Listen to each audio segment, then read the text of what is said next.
suis vraiment ravi d'être parmi vous. Pour moi, c'est une occasion en or de vous faire passer un message. Je crois qu'on est au début d'une révolution dans l'éducation qui va enfin devenir accessible à tous. Et ça va avoir un impact sur des millions de personnes dans le monde. Alors, comme beaucoup de présentations, j'imagine, la mienne contient évidemment une part d'histoire personnelle. Et elle commence, et c'est pas une blague, par quand j'étais petit. Alors on y va. Quand j'étais petit, il y a un truc que ma mère me répétait tout le temps. Mais sors un peu, il y en a marre, t'es tout le temps scotché devant l'ordinateur. Et c'est vrai, faut comprendre ma mère. J'étais là, assis devant un ordinateur pendant des heures, et je ne bougeais pas. Je ne prenais pas le soleil. Ma mère devait s'inquiéter pour mon taux de vitamine D, je ne sais pas, c'est une maman, quoi. Et pourtant, j'étais connecté à plus de monde que la génération de mes parents ne l'avait jamais été. Je tissais des liens, et sans le savoir, je créais les fondations de mon propre avenir. Ce qui m'amène devant vous aujourd'hui. En fait, j'ai commencé vers l'âge de 13 ans. J'étais au collège, et aussi loin que je me souvienne, j'avais un ordinateur à la maison, mais je commençais à m'ennuyer. Je l'utilisais, mais j'avais envie d'apprendre à créer avec. Et à ce moment-là, je voulais créer un site web. Alors, c'était en 99, donc mon premier réflexe, c'était pas d'aller sur Internet, ça a été d'aller en librairie et d'aller chercher un livre pour débutants en création de site web. Je suis arrivé devant le rayon en librairie, et ben là, je n'ai pas trouvé ce que je cherchais.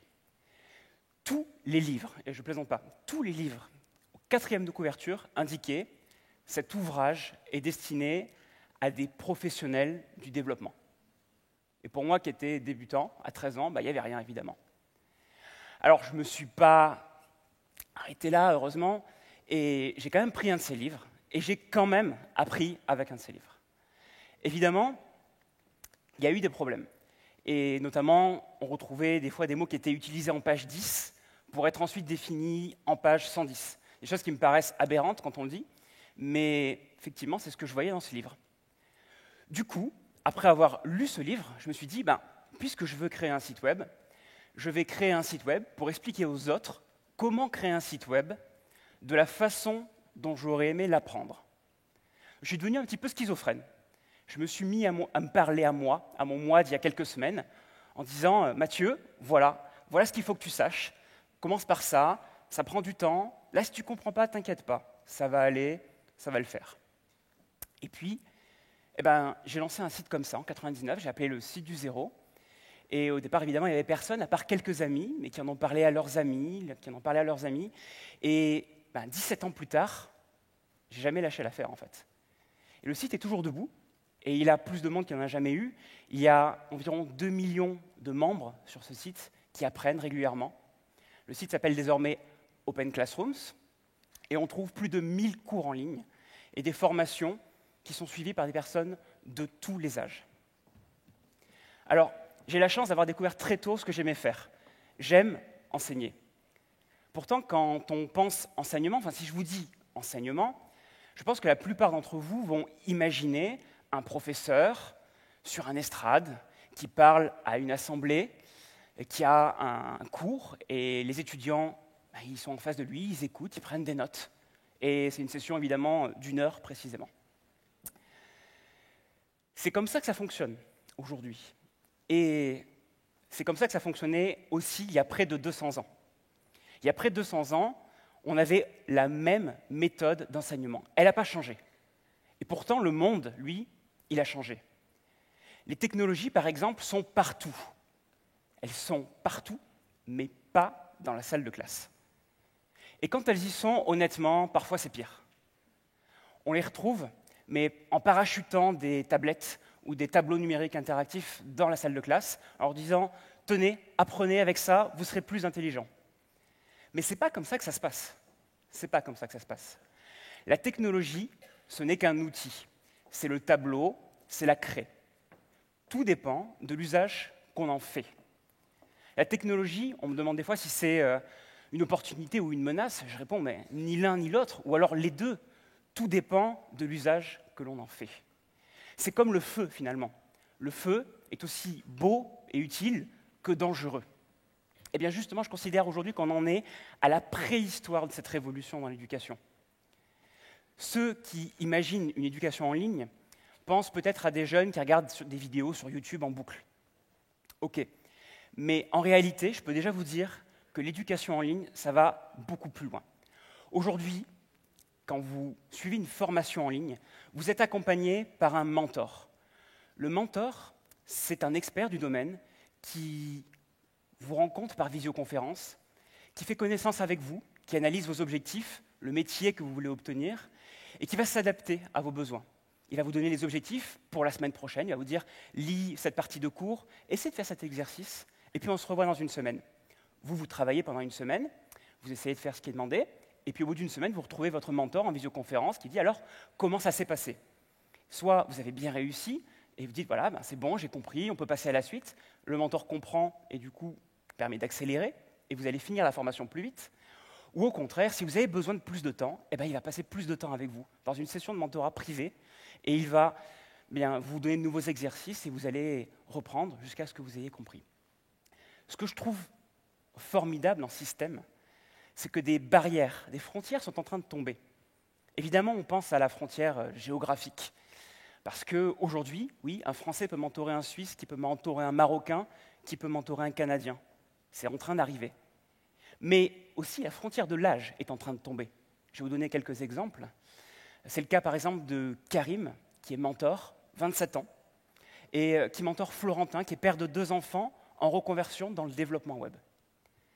Ou encore Stéphane, 51 ans, qui est professeur dans une école d'ingénieurs, par ailleurs, et qui est le mentor de Justine, qui est agronome de formation, et qui est en reconversion dans la gestion de projet. Et ça marche. En quelques mois à peine, Jean, qui était en procédure de licenciement chez PSA, a réussi à rebondir et à créer sa propre activité de développement d'applications mobiles. Et le pire dans tout ça, c'est qu'on n'a rien inventé. Dès les années 80, un célèbre chercheur en éducation, Benjamin Bloom, avait trouvé une méthode de formation extrêmement efficace. Il avait trouvé qu'en combinant une technique dite de mastery learning, où l'étudiant ne va au niveau supérieur que s'il a maîtrisé le niveau inférieur, et une technique de mentorat privé, eh bien, les étudiants avaient des résultats absolument saisissants. Là où une salle de classe, en moyenne, va avoir 10-12 de moyenne, avec quelques très bons éléments, quelques très mauvais, eh bien, en suivant cette technique-là, Benjamin Bloom arrivait systématiquement au même résultat. En moyenne, la classe était meilleure que 98% des élèves d'une salle de classe classique. 98%. Alors, vous vous dites peut-être, ouais, c'est un peu trop beau, un peu utopique. Et vous avez raison. Vous avez raison, ça ne peut pas marcher. Pourquoi? Eh bien parce que le mentorat privé, ça coûte cher. Du moins, dans les années 80, à l'époque de Benjamin Bloom, ça coûtait très cher. Sauf qu'aujourd'hui, justement, les technologies sont là et elles nous permettent de mettre en relation des étudiants avec leur mentor à un coût beaucoup plus faible. Pas besoin de se déplacer, et le mentor peut directement conseiller et rencontrer ses élèves.